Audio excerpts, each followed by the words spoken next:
Tasty Dawgz, we employ the wait command as a way to teach a dog to stop and check in. Wait is useful for many things, including waiting on food, but also waiting at the door, waiting before we cross the street, waiting before we go for the chicken bone on the ground. It's really important that our dog has a command that means stop and check in. We also teach wait as an informal command. The dog can choose to sit if they want to. The dog can choose to lay down if they want to. The dog can choose to even recall or return to the heel position if they want to. Wait is an informal command that means stop and check in. Now, some dogs can become so good at their wait command that it almost becomes habitual.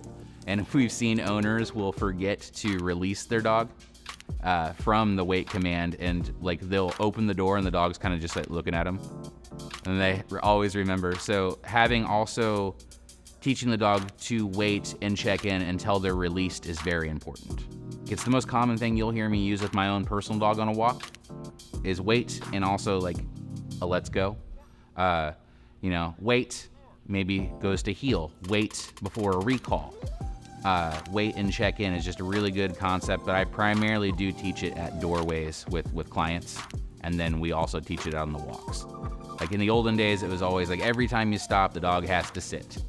Now when the dog's in heel, we do oftentimes, 99% of the time, if the dog can, and it's not like a conflicting moment, we'll teach the dog to sit in a heel, like when we're stationary. But like the idea of wait being not such a formal task, the dog doesn't have to give you any auxiliary positions. The dog can just stop and check in, and then we can instruct the dog further.